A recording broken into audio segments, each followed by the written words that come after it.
Hey folks, it's John. I've come down here because I want to talk to you about freedom.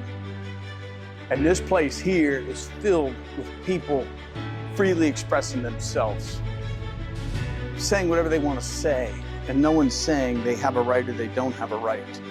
The reason why I thought I'd come here and talk to you about freedom is SB1 and HB824 are a serious attack on your freedom. And never before have I seen anything like this. So I'm gonna talk to you about some history, and I want you to think about this.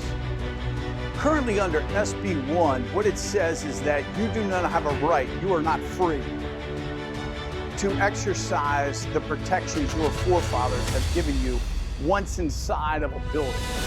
If this man who owns this building says you don't have a right, you don't have rights. They've been stripped from you. You are not free.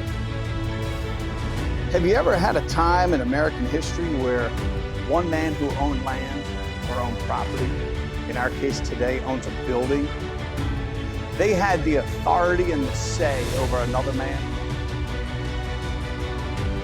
Have you ever heard of a time in American history where someone could oppress someone else's freedoms?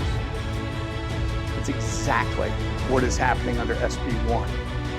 You don't have a full voting right to say, I have a protection, I can go in this building, this person can't really say anything because my forefathers protected me from government interference. That's called the Second Amendment. But what the legislators in Maryland have done is decided to strip you of that Second Amendment protection and have given the authority to the man who owns the building. The Democrats have decided that this guy has a right to determine if you're a free citizen or not.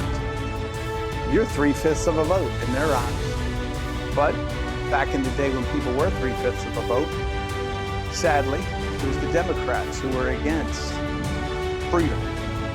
Back in the civil rights movement in the 60s, it was the Democrats that were against freedom. Dr. Martin Luther King marched for all of us to have freedom, but he was a Republican. Today, what we deal with is the oppression of us by who? The Democrats. Folks, we have to stand as one. We should be just as free as these people are to express ourselves. The safest people in the state of Maryland are people that carry firearms, but you know what? Those rights have been oppressed.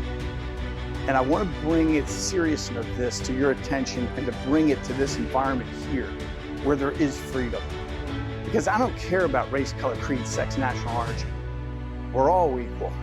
We're all children of God, if you want to get down to it. And this stuff is not what America was built on.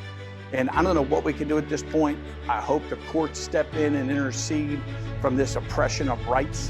But this is not about guns. We should all come together as one. This is about civil rights and the oppression of government over us, putting us in a bondage that doesn't allow us to live as free Americans. That's what this is about. I didn't get into the gun, firearms, and training industry because of firearms. I got into it in 2013 because the oppression of government interfering with our rights to be able to simply purchase a gun. Today, the Gun Safety Act of 2023, 10 years later, again, oppresses rights further. Stand with me.